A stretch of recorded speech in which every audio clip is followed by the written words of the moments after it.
प्रश्न ये जीत की खुशी जाहिर कर रही है कि बीजेपी ने एक बार फिर बड़ी चुनौती का सामना करते हुए वो कमाल कर दिखाया जिसकी उम्मीद तक नहीं थी। पिछले 15 सालों से बंगाल बीजेपी के लिए एक बहुत चुनौती वाला किला था जो ममता बनर्जी की तृणमूल की अगुवाई में बहुत दमदार नजर आ रहा था, लेकिन बीजेपी लगी रही और अब उसने इस किले को भरभरा कर गिरा दिया। बस फिर बटने लगे रसगुल्ले और झालमुड़ी। दिल्ली की सीएम रेखा गुप्ता ने अपने सभी मंत्रियों के साथ पश्चिम बंगाल में बीजेपी को बहुमत मिलने पर झालमुड़ी और रसगुल्ले का आनंद लिया और कहा कि पश्चिम बंगाल में बीजेपी की ये जीत स्पेशल है। बीजेपी की जीत के बड़े फैक्टर्स पर नजर डाले तो मोदी फैक्टर और करिश्माई नेतृत्व मुख्य कारक। पीएम नरेंद्र मोदी का चेहरा पार्टी के लिए सबसे बड़ा फैक्टर रहा है, जो विकास और निर्णायक नेतृत्व का प्रतीक माने जाते हैं। पार्टी की विचारधारा सांस्कृतिक राष्ट्रवाद पर टिकी है। बीजेपी हिंदू पहचान को प्राथमिकता देती है। बीजेपी राष्ट्रीय एकता को मजबूत करने का दावा करती है। बीजेपी ने लोक कल्याणकारी योजनाओं पर फोकस रखा है। पीएम आवास, उज्ज्वला, मुफ्त राशन जैसी मुख्य योजनाएं, किसान सम्मान निधि जैसी योजनाओं ने एक नया वोट बैंक तैयार किया। बीजेपी में संगठन और टेक्नोलॉजी भी मुख्य कारक हैं। बूथ स्तर तक बीजेपी का मजबूत सांगठनिक नेटवर्क फैला है। सोशल मीडिया के जरिए सीधा संवाद बीजेपी की रणनीतिक बढ़त है। विपक्ष की कमजोरी और विभाजन भी बीजेपी की जीत का मुख्य कारण है। एकजुट विपक्ष का भाव बीजेपी को लाभ पहुंचाता है। राष्ट्र सुरक्षा और कड़े फैसले लेने से बीजेपी को काफी लाभ हुआ। अनुच्छेद 370, राम मंदिर निर्माण से बीजेपी की जीत को बूस्टर मिला। सीमा पर कड़े रुख जैसे मुद्दों ने एक मजबूत नेता की छवि को पुख्ता किया है। इससे पहले दिल्ली में बीजेपी ने अरविंद केजरीवाल की आम आदमी पार्टी के किले को ढहाते हुए अपनी सरकार बनाई थी। तो अब बीजेपी के सामने आखिर बचा क्या है? बीजेपी के सामने बचे हैं वो राज्य जहां बीजेपी के लिए कमल खिलाना एक बड़ी चुनौती है, जिनमें से एक राज्य है पंजाब। दिल्ली के कैबिनेट मंत्री मनजिंदर सिंह सिरसा ने कहा कि बंगाल के बाद पंजाब में भी इस तरह बदलाव आएगा। पंजाब के लोग भी सोच रहे हैं कि बीजेपी को एक बार फिर मौका दिया जाए, जैसे बंगाल के लोगों को समझ आया। सिरसा ने दावा किया कि 2027 में बीजेपी पंजाब में भी अपनी सरकार बनाएगी। अब बंगाल के बाद पंजाब भी इसी तरह बदलेगा। पंजाब के लोग भी इसी तरह सोच रहे हैं। पंजाब के गांव-गांव में इस बात की चर्चा है कि क्यों ना भाजपा को एक बार मौका दिया जाए। हमें यकीन है कि जैसे बंगाल के लोगों को समझ में आया, सोच समझकर फैसला लिया, पंजाब के लोग भी इसी तरह बहुत सोच समझकर फैसला लेंगे। भारतीय जनता पार्टी 2027 में पंजाब में भी पहली बार अपनी सरकार बनाएगी। चलिए अब आपको बताते हैं कि मोदी राज में कहां-कहां पहली बार कमल खिला। हरियाणा, महाराष्ट्र, बिहार, असम, अरुणाचल प्रदेश, मणिपुर, पश्चिम बंगाल, त्रिपुरा, ओडिशा। केजरीवाल के बाद ममता भी ढेर। बीजेपी के सामने कौन बचा शेर? देखना ये होगा कि आने वाले समय में बीजेपी चुनौतीपूर्ण राज्यों में अपनी रणनीति से देश के लोगों को चुकाने का काम करती है या नहीं। ब्यूरो रिपोर्ट, जी मीडिया। तो चलिए आगे बढ़ने से पहले जो हमारे सवाल है उन सवालों पर नजर डाल लेते हैं, जिसमें सबसे पहला और महत्वपूर्ण सवाल है। पहला सवाल, किन राज्यों में कमल खिलना बाकी है और भारतीय जनता पार्टी के लिए कमल खिलाना चुनौती है? दूसरा सवाल, केजरीवाल के बाद ममता भी ढेर हो गई हैं, तो बीजेपी के सामने कौन शेर बचा हुआ है? तीसरा प्रश्न, क्या विपक्षी दल बीजेपी की रणनीति का तोड़ निकाल पाएंगे?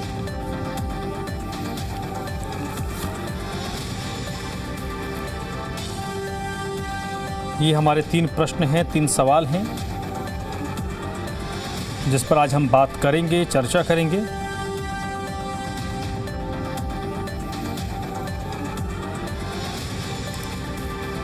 पांच राज्यों के विधानसभा चुनाव के नतीजे आ चुके हैं और इन नतीजों के बाद कई सारे प्रश्न हैं। उन्हीं प्रश्नों पर आज हम बात करेंगे, समझने की कोशिश करेंगे। हमारे जो मेहमान इस वक्त मेरे साथ जुड़े हैं, पहले उनसे आपका हम परिचय करवा देते हैं, फिर इसके बाद इस बातचीत में हम आगे बढ़ेंगे। भारतीय जनता पार्टी के प्रवक्ता देवेंद्र प्रमुख जी हमारे साथ जुड़ चुके हैं। विष्णु पांडे हैं, प्रवक्ता हैं आम आदमी पार्टी के, वो भी मेरे साथ जुड़ चुके हैं। पुष्पा सिंह जी हैं, कांग्रेस पार्टी की प्रवक्ता हैं, इस वक्त मेरे साथ जुड़ी हैं। और राय तपन भारती, राजनीतिक विश्लेषक हैं। आप सभी लोगों का बहुत बहुत स्वागत। सबसे पहले देवेंद्र जी आपसे शुरू करता हूं। आज 12 बजे के बाद सोशल मीडिया आज की तारीख में तो प्रासंगिक है ही, उसमें खूब सारे मीम्स चल रहे थे। और जब नतीजों के रुझान लगभग आ गए तो उसमें एक मीम बड़ा कॉमन था। और मेरा जो सवाल है, मैं मीम का जिक्र इसलिए कर रहा हूं क्योंकि सवाल मेरा उसी से सर जुड़ा हुआ है। उसमें था लोग अपने अपने सहूलियत के हिसाब से बोल रहे थे कि पार्थ रथ को डैश डैश डैश की तरफ मोड़ो। आप वहाँ पे आप कुछ भी नाम भर लीजिए कि किस दिशा में मोड़ो। कहते हैं राम महाभारत में कि पार्थ इस तरह लेके चलो। तो भारतीय जनता पार्टी का ये जो रथ है अब किस दिशा की तरफ जाएगा? उत्तर में लगभग फुटप्रिंट तो हर जगह पर आप लोगों का है। एक पंजाब है जो हमारे दृष्टिकोण से महत्वपूर्ण है, जहां पर आपका फुटप्रिंट नहीं है। उसके बाद पूर्वोत्तर, उत्तर, पश्चिम, हर जगह फुटप्रिंट तो आपका आ चुका है और दक्षिण के कुछ राज्य हैं। सहमत है आप मेरी बात से कि जो रथ है अब उस इन्हीं 2-4 जगहों में ही अब मूव करेगा? देखिए धर्मराज सर, सबसे पहले तो मैं आपकी बात जो सहमति वाली बात है, भाई आपसे असहमत कैसे हो सकते हैं जब आप हमारी टीम के कैप्टन हैं, बैठे हुए हम आपके अधीन काम कर रहे हैं। आपने हमसे क्वेश्चन जागा, उसका जवाब देना है हमारी प्राथमिकता। और न सहमति की तो कोई बात ही नहीं है कि आप जो क्वेश्चन करेंगे उसमें दम होगा। मैं ये आपका स्वागत करते हुए अपनी बात को आगे बढ़ा रहा हूं कि आज का जो दिन है वो हमारे लिए, हमारी पार्टी के लिए, हमारी सरकार के लिए, हमारे माननीय प्रधानमंत्री के लिए बहुत बड़ा दिन है कि एक जिस तरह का आप देख रहे काफी लंबे समय से जवाबदेही या क्वेश्चन डिबेट्स वगैरह में आ रहे थे, आज उसका जवाब सब ऑटोमेटिक वहां की जनता जनार्दन ने दिया है। बंगाल की जमी को, बंगाल की जनता को मेरा सबसे पहले प्रणाम है। श्यामा प्रसाद मुखर्जी का वो जो प्रदेश था जिनकी शहादत आज से जो ये पता लगी है और दुनिया को याद आ रही है कि ये कभी देश की आर्थिक राजधानी थी, जिस पर आज उत्तर प्रदेश या आप बिहार जैसे उनकी बात करते हैं, तो ये बड़ा दिन है।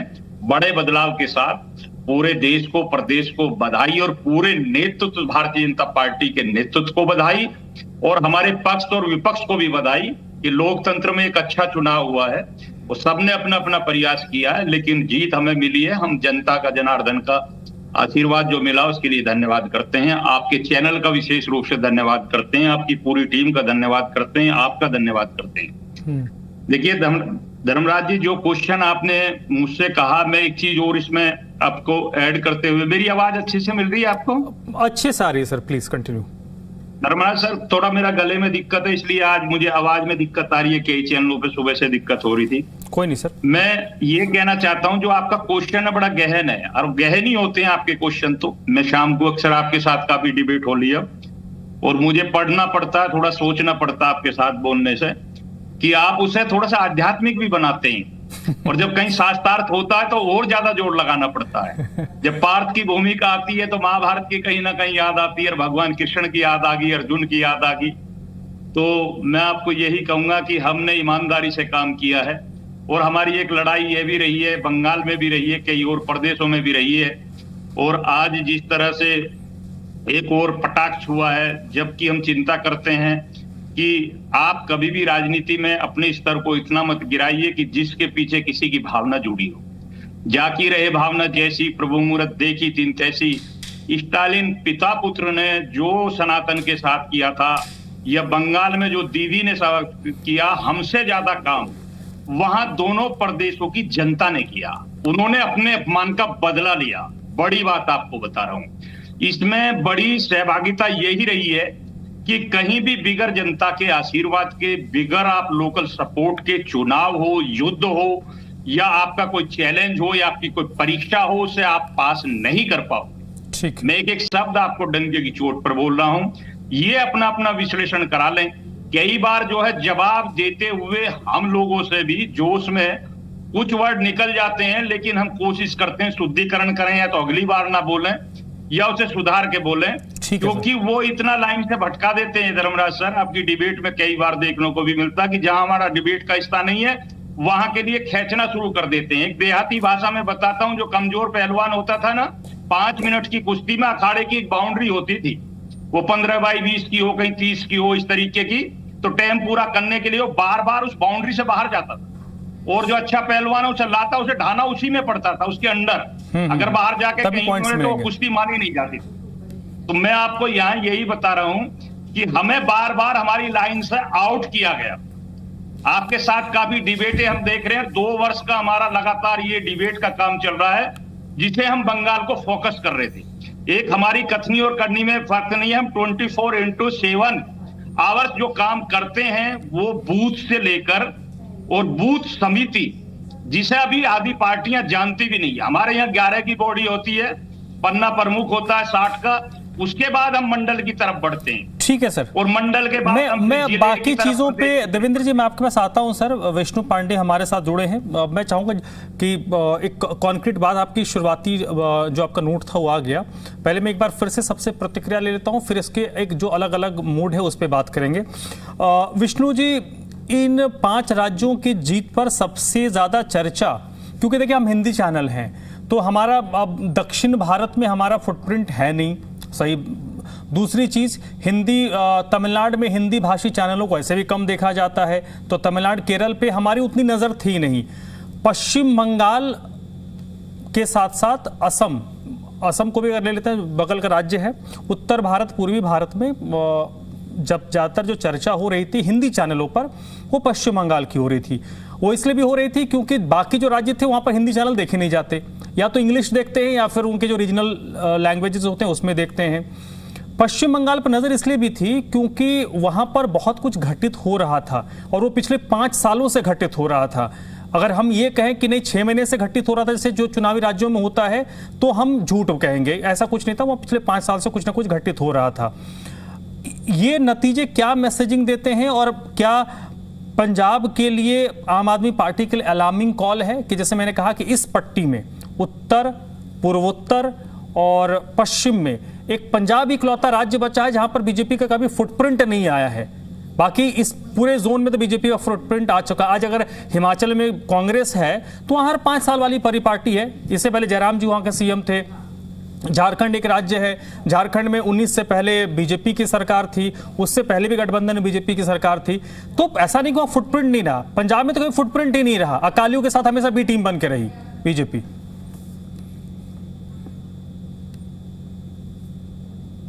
धर्मराज जी, पहले तो भारतीय जनता के पार्टी के प्रवक्ता को बधाई कि उन्होंने चुनाव जीता। लेकिन देखिए, हमको और सबको आज ये देखना पड़ेगा कि चुनाव की जो प्रक्रिया देश में हो रही है, ठीक है, देखिए सिक्के के 2 पहलू होते हैं हमेशा। बिल्कुल ये बात ठीक है कि 5 साल में वहां क्या चल रहा था, क्या नहीं चल रहा था। तो अब आज ये देश ये जानना और समझना चाहेगा कि आपने जब चुनाव लड़ा, भारतीय जनता पार्टी ने चुनाव लड़ा, तो किन मुद्दों पे लड़ा था? क्या उनकी 21 राज्यों के विकास पे लड़ा था? वो था नहीं। क्या उन्होंने उन राज्यों में जो काम और वादे किए, जैसे दिल्ली में जो वादे किए, क्या उन पे लड़ा था? वो नहीं। आप किसी इलेक्शन किस बेस पे लड़ रहे हैं? आपने क्या किया? आपने 27 लाख वोट काटे, आपने बिहार में 60 लाख वोट काटे, आपने दिल्ली में 8 लाख वोट काटे, तो चुनाव हो कहाँ रहा है? ऐसे तो कोई भी सरकार आएगी जनतंत्र में, लोकतंत्र, मान लीजिए एग्जाम्पल, वो भी अगर ऐसा करेगी तो वो तो गलत संदेश है, वो तो सही संदेश जा ही नहीं रहा। आप एक चीज सोचिए, एक पार्टी के जो कैंपेन डिजाइनर होता है उसको कब बिल मिलती है सर? जिस दिन इलेक्शन हो जाता है, जिस दिन इलेक्शन जो मतदान खत्म, अगले दिन बिल मिल जाती है। तो इस देश की हमें इस पे एक चीज विचार करना पड़ेगा कि एक पार्टी अपने सत्ता पाने के लिए कितने राज्यों में जोड़ तोड़ कर रही है सिर्फ अपने अस्तित्व को। और उस पार्टी के पास क्या, जब वो 21 स्टेट में गवर्नमेंट है, तो क्या उन स्टेट के काम को लेके जा ही नहीं पा रही है? आपने यूपी में आप हैं काफी समय से, आप एमपी में, आप गुजरात में, आप गुजरात के मॉडल से आप बता ही नहीं पा रहे बंगाल में या बिहार में कि हमने वहां ये कि आप भी आ जाए, हम यहाँ पे मौका दीजिए, हम काम करेंगे। तो चुनाव लड़ने की प्रक्रिया पे आज की डेट में एक मिनट विष्णु जी, इसमें 2 चीजें होती है। गुजरात या महाराष्ट्र का जो मॉडल है वो झारखंड या बंगाल में इंप्लीमेंट नहीं हो सकता। दोनों बिल्कुल डाइवर्स, अलग अलग स्थिति वाले राज्य हैं।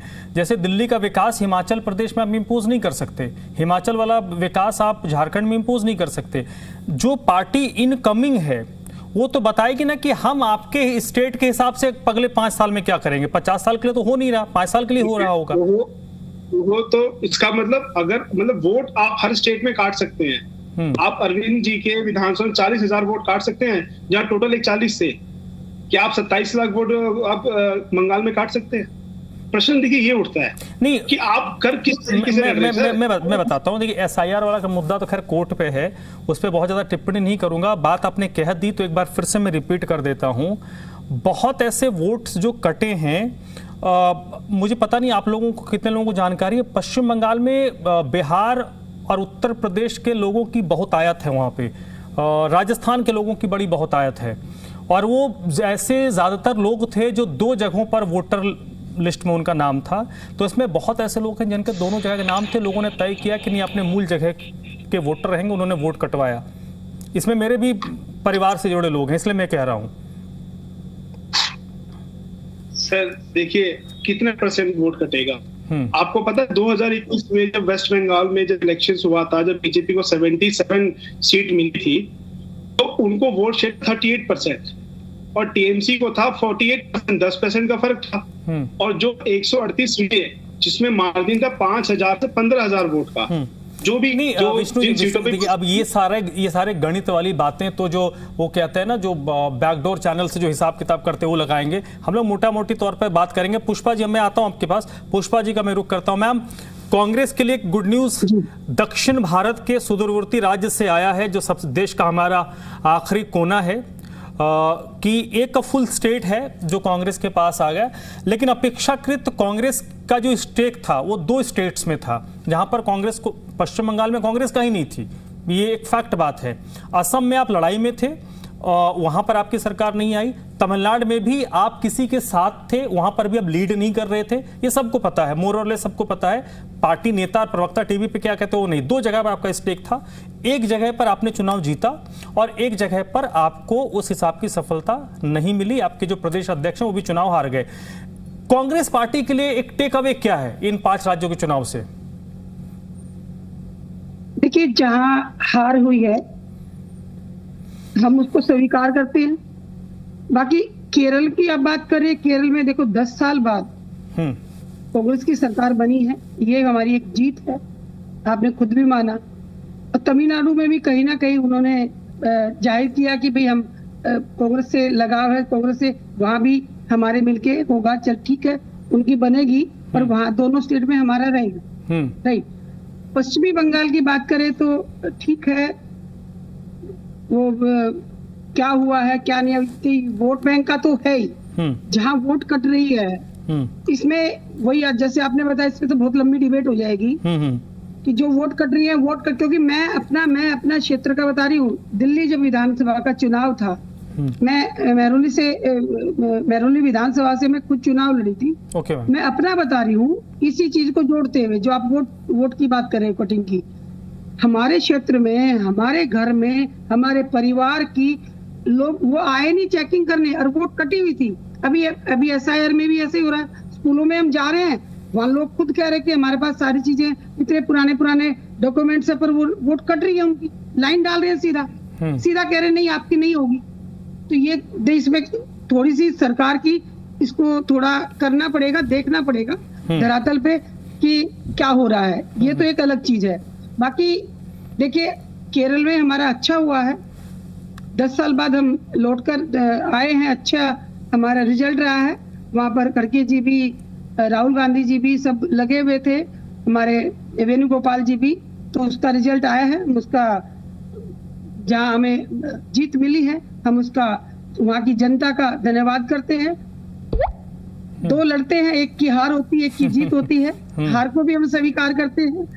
जब 2 लड़ते हैं, जिसकी जीत होती है उसको नहीं बिल्कुल मैम, बनाए के देते हैं। ग्रेसफुली एक्सेप्ट करना सबसे बड़ी बात है, क्योंकि आप एक्सेप्ट नहीं करोगे तो फिर आगे लड़ोगे कैसे? यही मसला है ना। ग्रेसफुली उसको एक्सेप्ट करना बहुत बड़ी बात होती है।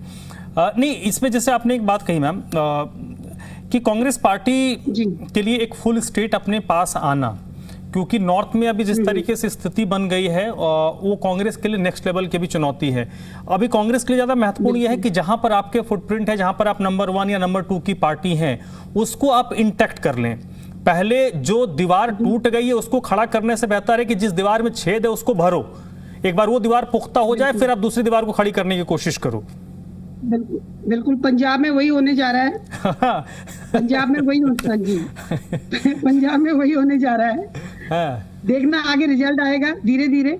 क्योंकि नहीं ये तो देखिए आप ठीक है, देखिए विष्णु जी, अब देवेंद्र जी को शायद अच्छा नहीं लगेगा, लेकिन ये बात तो तय है ना कि अगर बीजेपी ने, जैसे मैंने कहा ना कि पार्थ रथ को पंजाब की तरफ मोड़ो, तो पंजाब की तरफ मोड़ने से भी अभी 10 साल लगेंगे। ऐसा नहीं है कि इंस्टेंट आपने कुछ जादू की छड़ी घुमा दी। तो नो डाउट कि पंजाब का जो अगला चुनाव है वो आम आदमी पार्टी वर्सेस कांग्रेस ही होगा। 1 नंबर 2 नंबर की पार्टी आम आदमी पार्टी और कांग्रेस ही होगी। अब 1 कौन होगा 2 कौन होगा तो पंजाब की जनता तय कर लेगी उस पर। लेकिन मैं ये तो कह सकता हूं कि 1 नंबर 2 नंबर की पार्टी होगी, और बीजेपी को अभी अपना फुटप्रिंट, अभी वहां पर जैसे 1 2 3 सीटें आती हैं तो उसको थोड़ा जमाना है। एक बार पांव जमे फिर आप खड़े होने की स्थिति में होंगे। मैं आपके पास आता हूं, मैम राय तपन भारती का रुख कर लेते हैं। सर, पश्चिम बंगाल भारतीय जनता पार्टी के लिए कितनी बड़ी चुनौती थी, ये देखते हुए, क्योंकि पिछले 2-3 दिनों से जब भी इस मुद्दे पर चर्चा हो रही है,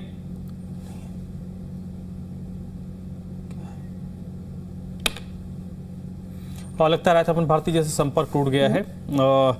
देवेंद्र जी आ गए हैं। राजापन भारती जी, सर सीधा सवाल आपसे वही है, पिछले 2-3 दिनों से इस मुद्दे को, क्योंकि अब वो सवाल मेरे जहन में इसलिए आ गया क्योंकि देवेंद्र जी ने उसका जिक्र छेड़ दिया। मुझे लगता है कि मैं अपने जीवन में कुछ भी कर लूं, बड़े बड़े बिल्डिंग ठोक दूं, गाड़ियां खरीद लूं, लेकिन मेरे लिए बड़ी चीज होगी कि अगर मेरे पिता ने कोई घर बनाया है, मेरे दादा ने कोई घर बनाया है, और उस घर को अगर मैं सहेज के रख लूं, या उन्होंने अपने अच्छे दिनों में अगर कोई गाड़ी खरीदी है और उसको मैं बढ़िया डेंटिंग पेंटिंग रंग रोगन करके अगर उसको रखता हूं और चलाता हूं, तो मेरे पिता के लिए वो ज़्यादा शान होगी। तो बीजेपी को बंगाल की जीत इसलिए भी बहुत ज़्यादा, मुझे लगता है कि बीजेपी के गठन के बाद ये केंद्र में सत्ता में पूर्ण बहुमत के साथ आना और उसके बाद बंगाल में जीत, मैं उसको उस लेवल का मानता हूं, क्योंकि आपके जो पितृपुरुष हैं, पहले जनसंघ के संस्थापक, जिनकी विचारधारा को लेकर आप चलते हो और सबसे पहले कुछ भी होता है माला उन्हीं को पहनाते हो, उनकी राज्य में, उनके जन्मभूमि में आपका फुटप्रिंट नहीं था। वहां पर आपने फुटप्रिंट क्या जमाया, आपने वहां की सत्ता हासिल कर ली। ये तो बीजेपी का कई दशकों से सपना था कि श्यामा प्रसाद मुखर्जी जो जनसंघ के संस्थापक थे, उनके गृह राज्य में बीजेपी की पकड़ बने। लेकिन बंगाल एक डिफरेंट तरह का स्टेट है, जहां पर जब भी पार्टी कोई चुनाव जीतती है तो अच्छे वोट से, कभी कभी 2/3 या 2/3 के आसपास ही रहता है। लेफ्ट फ्रंट को बहुत लंबा मौका मिला, ममता बनर्जी को भी 15 साल मौका मिला। शायद लगता है कि 15 साल का प्रयोग करने के बाद बंगाल के लोगों के मन में आया कि देखते हैं बीजेपी के सत्ता में लाने के बाद क्या बदलाव आता है। बहुत सारी बातें थी, इसमें कोई इसमें डाउट नहीं है कि बीजेपी ने कड़ी मेहनत की कई वर्षों से। इसमें शुभेंदु अधिकारी तृणमूल कांग्रेस से जब अलग हुए 6 साल पहले, उनके आने के बाद तृणमूल कांग्रेस से नेताओं का टूटना, बिखरना, फिर बीजेपी में आना, ये बीजेपी के लिए बड़ा प्लस पॉइंट था। और एसआईआर के बारे में सभी लोग कह रहे हैं कि एसआईआर में जो नाम कटा तो 92 लाख भी, लेकिन 27 लाख के बारे में बात हो रही है जो बाद में कटे। वो टोटल वोट का, बंगाल के वोट का 4.2% है, 4.2%। और इतना ही वोट में बढ़ोतरी बीजेपी की वोट परसेंटेज में हुआ है 2021 की तुलना में। तो परसेंटेज का तो खेल होता ही है। कभी हरियाणा के बारे में भविष्यवाणी की गई थी कि, या प्रिडिक्ट किया गया था कि वहां कांग्रेस सत्ता में आएगी, लेकिन आपने देखा कि वहां बहुत अच्छे वोट से, बहुत अच्छे परसेंटेज से बीजेपी वहां स्विप कर गई।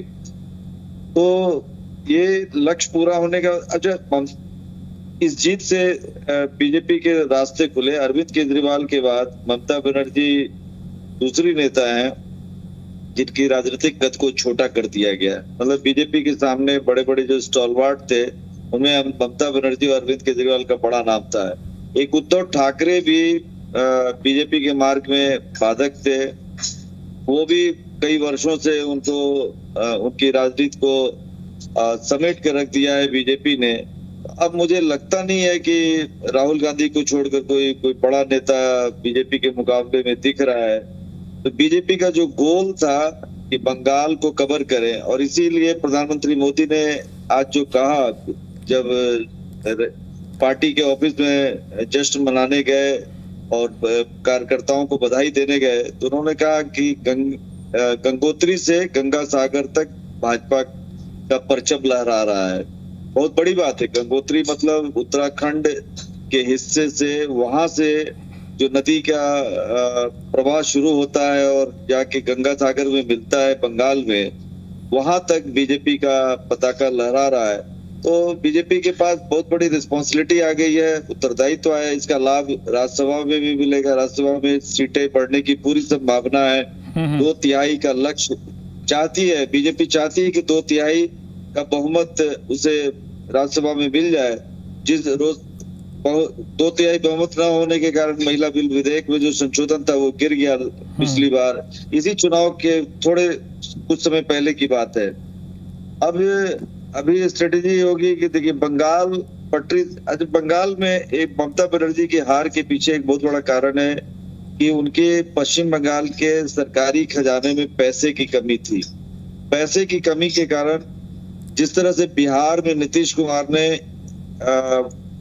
महिलाओं को फंड जो जारी किया, उसका इम्पैक्ट कहते हैं कि चुनाव पर बहुत अच्छा रहा। बीजेपी और एनडीए के फेवर में गया। तो ममता बनर्जी भी चाहती थी कि पैसा ट्रांसफर किया जाए, लेकिन वो ऐसा नहीं कर पाई क्योंकि उनके पास फंड की कमी थी।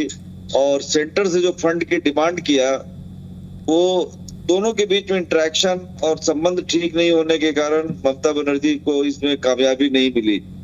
अब ये अलग बात है कि उन्होंने बहुत देर से उनके भतीजे ने हार को स्वीकार कर लिया है। ममता बनर्जी के अभी भी तेवर में नरमी नहीं है। वो अभी भी कह रही हैं कि इलेक्शन कमीशन ने गड़बड़ी की है, भेदभाव किया है। पता नहीं इसी इलेक्शन कमीशन के साये में तमिलनाडु में चुनाव होता है, स्टालिन की जगह अभिनेता विजय की पार्टी जीत जाती है और केरल में कांग्रेस जीत जाती है इसी इलेक्शन कमीशन के साये में। और बंगाल में इलेक्शन कमीशन खराब हो गया, उल्टा काम किया, ये कहीं तार्किक रूप से सही नहीं लगता है। एक बंगाल में अच्छा शासन देना और डेवलपमेंट करना बीजेपी के लिए बहुत बड़ी चुनौती होगी, क्योंकि बंगाल में पिछले कई वर्षों से काम धाम हो नहीं रहा है और बीजेपी को सत्ता संभालते ही ये काम का सिलसिला शुरू करना होगा। हम उम्मीद करते हैं कि प्रधानमंत्री मोदी की उपस्थिति में वहां नई सरकार का शपथ ग्रहण समारोह होगा। चलिए सर, वो तो भविष्य की बात है। अब आता हूं देवेंद्र जी आपके पास। जैसे कि अब चुनौती इस मसले को लेकर है, बंगाल में आप लोग आ गए, सत्ता आपकी हासिल, आप लोगों ने हासिल कर लिया। अब मसला वही है ना कि बंगाल की जो परिपाटी रही, जो मुझे लगता है कि बीजेपी को बंगाल को विकास के धारा से जोड़ने से ज़्यादा चुनौतीपूर्ण वो काम है, क्योंकि जब तक वो काम नहीं होगा, वो मानसिकता बीजेपी नहीं बदलेगी। और वो काम दो ही पार्टियां कर सकती हैं, या तो बीजेपी या कांग्रेस। राष्ट्रीय पार्टियां ही वो विचारधारा, क्योंकि 77 जब कांग्रेस वहां से गई, उसके बाद जब सीपीएम वहां पर आई, उन्होंने एक तरीके से गुंडागर्दी को, जो पंचायत स्तर और ग्रामीण स्तर पर गुंडागर्दी होती थी, उसको मुख्य धारा में लेकर आए और उसको अलग अलग नाम दिया गया। ममता बनर्जी ने उनके खिलाफ चुनाव लड़ी और बाद में उसको आत्मसात करके ये प्रो हो गई ममता बनर्जी। बीजेपी के लिए चुनौती यह है कि लोग तो वही हैं, उस परिपाटी को खत्म करना, ताकि भविष्य में वो, और इसलिए देखिए बंगाल में पिछले 4-5 चुनाव का इतिहास देख लीजिए, जब तक 10, 20, 50 लोग ना मरे कोई चुनाव संपन्न नहीं होता था। देवेंद्र जी देखिए धर्मराज सर, जिस तरह से आपने क्वेश्चन किया बड़े गहन है। इस क्वेश्चन पे मैं जब आता हूं कि बहुत बड़ी बात तो यही है कि हम उसको भी टच नहीं कर पाए, लेकिन धन्यवाद आपने उसे टच किया कि ये जो चुनाव हुआ है ये बहुत शानदार तरीके से, ये एक लोकतंत्र के लिए भी अच्छा है, पूरे देश के लिए अच्छा। दुनिया में इसका मैसेज आता है कि जिस बंगाल को क्राइम के नाम से, इस कैपिटल जिस तरीके के झगड़े के नाम से इस तरीके से चलता था कि कोई चुनाव, चाहे पंचायती चुनाव हो चाहे अपना राज्य स्तर का हो, कोई भी चुनाव रहा, मैं तो ये कहता हूं कि सांसद के चुनाव में भी ऐसी कोई बात जो लोकसभा में एक आध मर्डर हो जाए या कि विधानसभा वाइज हत्याएं, चोट हो जाए, इतनी ट्रेजेडी हो जाती थी कि सारे चैनलों का जितना भी ध्यान है उधर ही केंद्रित रहता था और चुनाव की कोई प्रक्रिया पर ज्यादा वो नहीं होता था। लेकिन आज जो बड़ा काम जो विश्लेषण चल रहा है, जिस तरह से हम डिबेट में इधर उधर नहीं जा रहे, वो बड़ी बात ये रही है कि बंगाल की जनता का जो विश्वास है, जो ट्रस्ट है, जो ईवीएम के लिए लोगों का मुंह बंद किया गया, वो परसेंटेज रही है। और हमारे साथी जो एसआईआर पर हमें घुमाने का प्रयास कर रहे थे, शायद वो एसआईआर पर किसी अनपढ़ व्यक्ति को या जिसको कम ज्ञान है उस पर घुमाया जा सकता है। मेरे जैसा व्यक्ति आता है, सारी चीज चर्चा करता उस एसआईआर का, आप ही के शागिर्दों ने और इंडी गठबंधन के साथियों ने ताली बजाकर स्वागत किया था कि बीजेपी इसको लेकर आई है, इसी में फंस गई है, इन्हीं के वोट ज्यादा कटे हैं। और जितने मुस्लिम एरिया अभी 27 बाकी उत्तर प्रदेश में, चेक कर लीजिए, अभी जश्न मना रहे हैं अखिलेश यादव, कह रहे हैं कि वो तो सारी वोट जो है हिंदुओं की कटी है, मुस्लिमों ने तो अपनी एक एक वोट बचाई है। इस तरीके की घटना होने के बाद भी आप जो है इस क्वेश्चन को निकाल कर लाते हैं। नाम नहीं लिखा हुआ एसआईआर में किसका वोट कटा है, पार्टी ने नहीं किया, वो आपके कार्यकर्ता बूथ वाइज खड़े थे।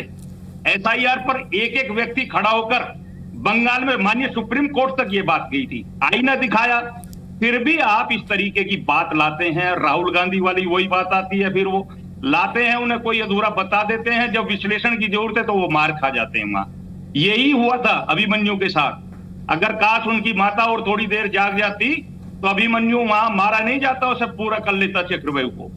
तो ये चीज है कि आपको जो अधूरा ज्ञान है उसे डिबेट में लाने के बाद फंसने वाली बात आती है। जल्दी से मैं ये कहता हूं, जल्दी से सर, दूसरी बात ये कहता हूं कि जहां 22 से 24 प्रदेशों की बात करिए आप, हमारी सरकार है, हम वहां तीसरी बार भी आए, हरियाणा में लगातार तीसरी बार आए, और उत्तर प्रदेश जैसे में 27 साल में वो भी लगातार दूसरी बार।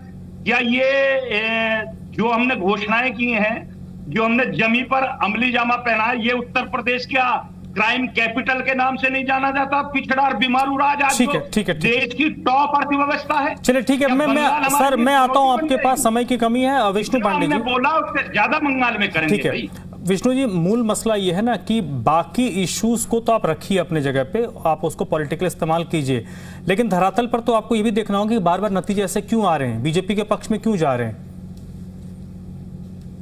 देखिए वो क्यों जा रहे हैं बता दिया, बस मैं अब देखिए ये जान गया हूं कि इस भारत से ना 2 मुद्दे खत्म हो गए। आप समझिए, पहला मुद्दा घुसपैठिया, जो इन्होंने पूरे 5 साल कैंपेन चलाया कि वेस्ट बंगाल से घुसपैठिया घुस रहे हैं। रोहिंग्या मुसलमान जो ये यूपी में भी घुस गए, बिहार में भी घुस गए, दिल्ली में घुस गए। अब कम से कम ये हो गया कि अगर अब ये दोनों मुद्दे अब भारत के इतिहास से खत्म हो जाने चाहिए। यही तो है भाई, सब कुछ तो वही से घुस रहा था। तो अगर अभी भी अगर ये होगा और घुसपैठिए लगाम नहीं लगा पाए और बोले वादे नहीं बोल पाए, तो भारतीय जनता पार्टी का अंत भी वेस्ट बंगाल से होगा, क्योंकि अब इनको वादा पूरा करना जरूरी है। अब तो घुसपैठी कुछ होगा नहीं, अब तो आपको लैंड मिलने में दिक्कत नहीं होगी। आप तो बहाना नहीं बना सकते ना, आप तो सेंटर में भी वो है जो बॉर्डर की सिक्योरिटी करेंगे, स्टेट में उनकी है। ठीक है, तो 2 राष्ट्रीय मुद्दे जिससे आपने कई चुनाव में आपने बनाया, दिल्ली में बनाया, यूपी में भी बनाया, बिहार में बनाया, कि रोहिंग्या मुसलमान का बनाया, आपने घुसपैठियों का बनाया। अब तो 2 मुद्दे बिल्कुल खत्म हो जाने चाहिए। अब तो ये मुद्दे 0 हो गए। अब तो अगर अगली बार ये हुआ तो अच्छा नहीं, वो तो अच्छी बात है। अब वो इशू अब जैसे देखना इन पर कैसा अंकुर चढ़ता है। अब जैसे इन्होंने राम मंदिर बना दिया, तो राम मंदिर को अब ये नहीं कह सकते ना कि राम मंदिर बनाएंगे। राम मंदिर बना दिया, वो इशू 370 खत्म हो गया, 370 को इशू नहीं बना सकते। जय श्री राम, देखिए जय श्री राम जय श्री राम जो है वो रिलीजन स्लोगन है, वो पॉलिटिकल तो नहीं है ना। अब मेरी बात समझिए, अगर भारतीय जनता पार्टी को इतनी कमजोर हो गई है कि एक रिलीजन स्लोगन को अपने पॉलिटिकल यूज कर रही है, तो वो तो गलत है, वो काम तो गिना नहीं पा रही। वो एक धार्मिक है, वो मेरे भी राम है, आप समझे ना। नहीं, तो जय श्री राम का नाम लेकर अब वो तो जब से वो बने हैं तब से जय श्री राम कर रहे हैं, तो उनको रोक थोड़ ही सकते हैं। अब जो बोल रहा है बोलने जय श्री राम पर उसे उनको, अरे इसीलिए तो काम ही वो किया सबसे पहले। ठीक है, ठीक, अब उनको ठीक है, अब इसीलिए तो उनपे कम्युनल का ठप्पा लग जाता है कि जय श्री राम बोलते इसलिए कम्युनल का ठप्पा लग जाता है। खैर, अब उनको रोक नहीं सकते, जिसको बोलना है बोले, नहीं बोलना है दैट्स इट। मैं भी हिंदू हूँ, क्या फर्क पड़ता है, बोलना जब मुझे मन करेगा मैं बोलूंगा, उससे मतलब नहीं है। पुष्पा जी आपके पास आता हूं मैम, जल्दी से 1 मिनट है।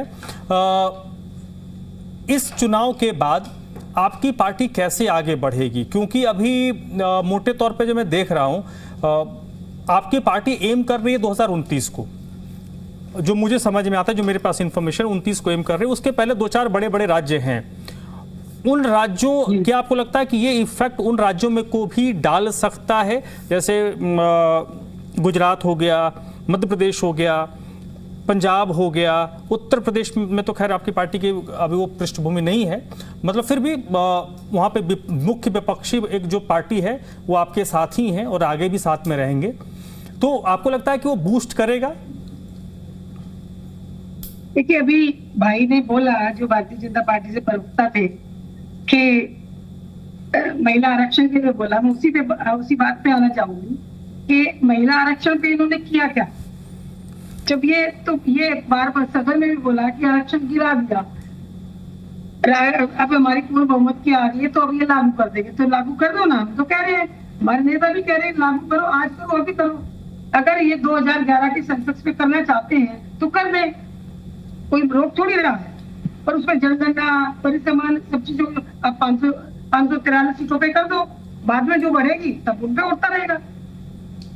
अरे ऐलान कर देते हैं, अब यहाँ पर वेस्ट बंगाल में भी बोला 3000 महिलाओं को देंगे, पहले क्या दे दिए, सब में दिल्ली में दे दिए और राज्यों में दे दिए, इसमें जितने भी राज्य।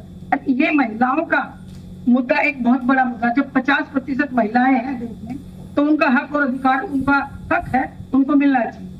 और मैं भाई साहब से एक बात कहना चाहती हूँ अपने चैनल के माध्यम से कि आप ये बताइए, अभी 2 दिन पहले की बात है, सांसद गुजरात में कांग्रेस के सांसद को बोला जाता है कि उनके पल्ला खींच लिया। अरे पल्ला खींच लिया, चीरहरण कर रहे हो क्या? ये थोड़ी अपनी इस भाषा को, इस चरित्र को भी सुधार ले तो ज्यादा अच्छा। ठीक है मैम, ठीक है, ठीक है मैम, राय सर समय कम है, जल्दी से मुझे बता दीजिए, भारतीय जनता, ठीक है मैम, अंग्रेजों ने अहंकार किया था बीजेपी के लिए उत्तर प्रदेश जो अगले 7-8 महीने के अंदर चुनाव होने हैं, उत्तर प्रदेश में इसका प्रभाव कितना पड़ेगा? कि पूर्वांचल के बहुत लोग रहते हैं बंगाल में। देखिए, यूपी भाजपा का अगला लक्ष्य उत्तर प्रदेश ही है। मार्च 2027 में वहाँ असेंबली इलेक्शन होना तय है। वहाँ बंगाल के परफॉर्मेंस का असर तो यूपी पर पड़ेगा ही, क्योंकि बंगाल और यूपी के रिश्ते भी हैं।